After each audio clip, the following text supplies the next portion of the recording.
হিজড়ার সাথে অকাম করতে গিয়ে হাতে নাতে ধরা পড়লো এলাকাবাসীর হাতে। হ্যাঁ দর্শক, এখানে এমনই একটা ঘটনার সম্মুখীন আমরা হয়েছি। চলুন বিস্তারিত তাদের কাছ থেকে জানার চেষ্টা করব কেন হিজড়ার সাথে অকাম করতে গেল। আচ্ছা আপু, এই যে এখানে তো হিজড়ার সাথে অকাম করতে গিয়ে হাতে নাতে আপনারা ধরলেন, তো আপনারা কিভাবে দেখলেন তাকে? ভাই চোখের সামনে আমরা দিকে যাইতেছি, যাওয়ার সময় ফিস ফিস ফিস ফিস আওয়াজ আসতেছে। তারপর চুকি দিলাম, দেখি ওরা দুজন, মানে কি আর বলবো, চোখের সামনে। তারপর সবাই ডাক দিলাম, এই যে ভাবি, আমার ভাবি ডাক দিল, পরে যে ভাই আসছে, আইসা তো তারপরে যে ধরলো, এই যে এই নোংরা পরি।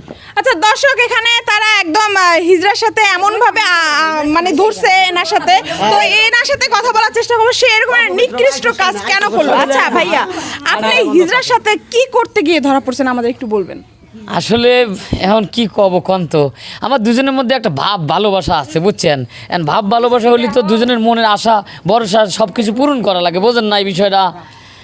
আচ্ছা, ভাব ভালোবাসা থাকলেই যে এরকম চিপাই নিয়ে এসেছে মানে এরকম করতে হবে, তা তো এরকম তো কোনো মানে নেই। ধরেন না, পুরুষ মানুষ এখন মনে করেন যে অটোমেটিকলি ভাবে মনে করেন যে এখন বোঝেনি তো হয়ে গেছে, এখন চেক দিতে পারিনি, এখন আমার কাজটা আমরা করছি, এই জন্য আমার এরকম ভাবে নির্যাতন করা লাগবে। হ্যাঁ আচ্ছা ভাই, আপনি কি বিবাহিত না আপনি কি অবিবাহিত?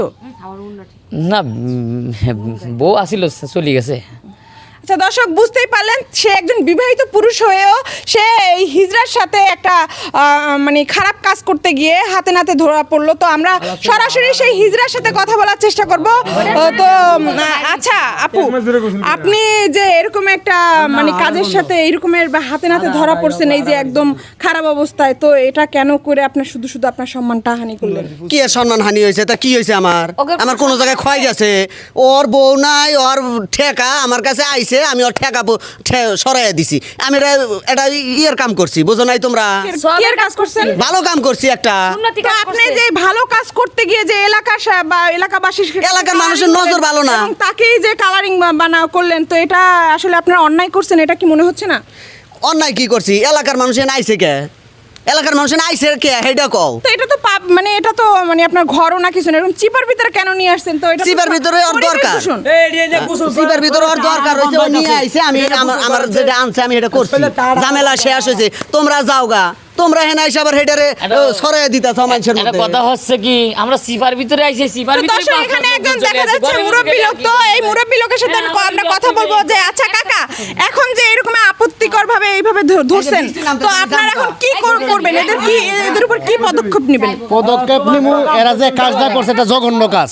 এখন যে গ্রামের যে মাতবর আছে, মাতবরের খবর দিছি, মাতবর আইতাছে, মাতবর আইয়া এটা সমাধান করবো। এরকম জঘন্য কাজ যদি এরকম গ্রামের মধ্যে হইতেই থাকে, তত গ্রামের ইজ্জত যাইব। দর্শক, আপনারা দেখলেন এতক্ষণ যে ভিডিওটা, যে হিজড়ার সাথে এরকম একটা নিকৃষ্টতম একটা কাজ করছে। আসলে হিজড়াদের সাথে এইভাবে করা উচিত না। তো আমাদের এরকমের কাজ থেকে, এরকমের অহরহমেশা কিন্তু এরকমের ঘটনা ঘটতেছে, তো এরকমের কাজ থেকে আপনারা সবাই বিরত থাকবেন। এই ভিডিওটা বেশি বেশি শেয়ার করে দেবেন। আর আমাদের ভিডিওটা শুধুমাত্র আপনাদের বিনোদন দেওয়ার জন্য একটা তৈরিকৃত ভিডিও, কেউ সিরিয়াসলি নেবেন না। আমাদের ভিডিও যদি ভালো লাগে তো অবশ্যই লাইক কমেন্ট শেয়ার করে আমাদের পাশে থাকবেন। আবারও কোনো একটা ভিডিও নিয়ে আমি স্বাগত সময় হাজির হব। ততক্ষণ ভালো থাকবেন, সুস্থ থাকবেন, আল্লাহ হাফেজ।